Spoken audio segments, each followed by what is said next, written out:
Just a couple of topics I wanted to touch on as we wrap up step 4 to make sure you're totally prepared for your quiz. The first thing is notation. We've been adding, subtracting, multiplying, and dividing polynomials this whole step, but we haven't really touched on the function notation that much. If we let each polynomial equal its function notation, so we're calling 2x equal to f of x, we're saying that negative 4x plus 5 equals g of x. Then when we see this notation, it literally means f of x plus g of x. And we know what f of x equals. It's just 2x. And g of x is negative 4x plus 5.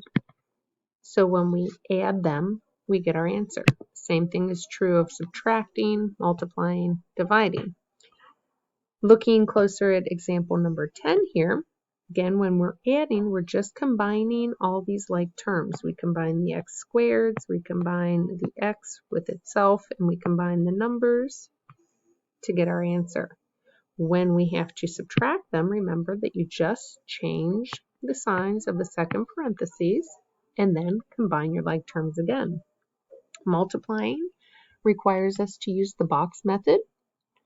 You can use the arc method or the FOIL method, but it takes a little bit more attention and you don't want to make any mistakes. I strongly recommend just putting it through the box to get your answer. The last one is with respect to division. When you have this notation, we don't actually want to do long division or synthetic division. We just want to write these functions as a ratio. So we're going to put the f function on the top and the g function on the bottom. The f function is negative x squared plus 6, and our g function, according to number 10, looks like this. And we're done. We don't actually have to divide it out or simplify or reduce anything. When you see this notation, you're just writing it as a ratio with the f of x on top, g of x in the denominator. The last thing we have to do is consider the domain restrictions, though. Domain restrictions are values of x that cannot happen. This happens when we have fractions and when we have radicals, because fractions cannot have 0 in the denominator and radicals cannot have a negative number under the radical. So we have a fraction here. We're going to take the denominator and say for what value of x does this polynomial equal 0? Because that's a problem, because it cannot equal 0. Well, I can't tell what number for x would make that a 0. I can't just guess. So instead we have to factor using some structure. 2 times negative 5 makes negative 10. Combining to 3, leading coefficient is 2. My winning combination is 5 and negative 2. I cannot reduce that, so I get this factor, 2x and 5. I can reduce my second fraction, so I get x take away 1. Now remember, they cannot equal 0, or the entire thing would be 0. This side is easy. X cannot equal 1. This side requires a second step, dividing by 2. X cannot equal negative 5 halves. So you would just state that. When you're asked to do a problem like this, you write it as a ratio, and then you say x cannot equal negative 5 halves or 1. And then you're finished. That's all you have to do. I also want to talk a little bit with you about difference of cubes formula. This is a perfect cube because this is x times x times x, 2 times 2 times 2. So to do a difference of cubes formula, you're simply going to take a binomial times a trinomial, keep the same sign, always change the sign for the next term, and then the third term is always positive here. So again, we're doing same sign, change the sign, always positive. Next, I'm going to write the cube root of the first term. the cube root of the second term.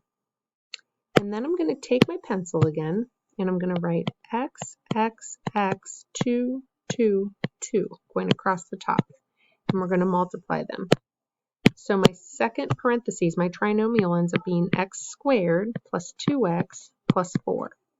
And quickly, if I want to check my answer to make sure that I'm correct, if I take x minus 2 times x squared plus 2x plus 4, I can quickly see that I'm going to come back with what I started with.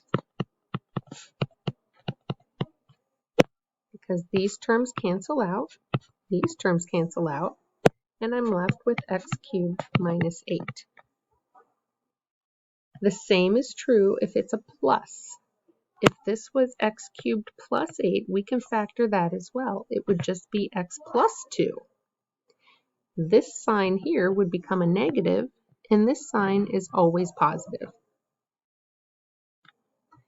Sometimes it's not going to be as obvious. Sometimes you'll have something like this, 2y cubed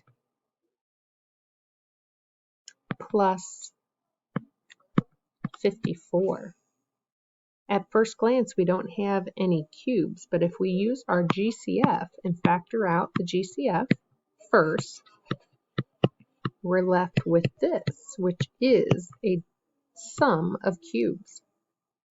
Sum of cubes formula says make a binomial, make a trinomial, same sign, opposite sign, always positive. Cube root of y cubed is y.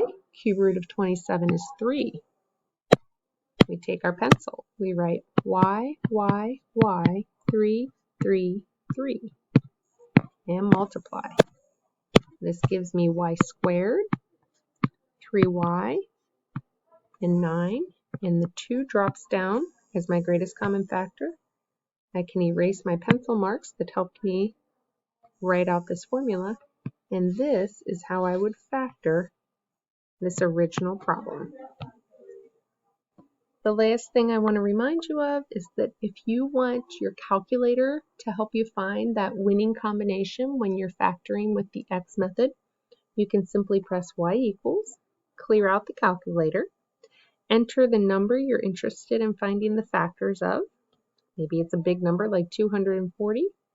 Divide by X, and then press blue graph. Now you can see a nice list of all the possible combinations of numbers that multiply to give me 240. 6 and 40, 8 and 30, 10 and 24, 12 and 20, just to name a few. Obviously, we want two numbers that are integers. They could both be positive or both be negative. You can scroll through and see all the combinations. So if I was trying to find a combination that equaled negative 83, I would have it right here, negative 3 and negative 80. Both multiply to make 240 and combine to negative 83. So don't forget to use the calculator to help you do that part a little more speedily.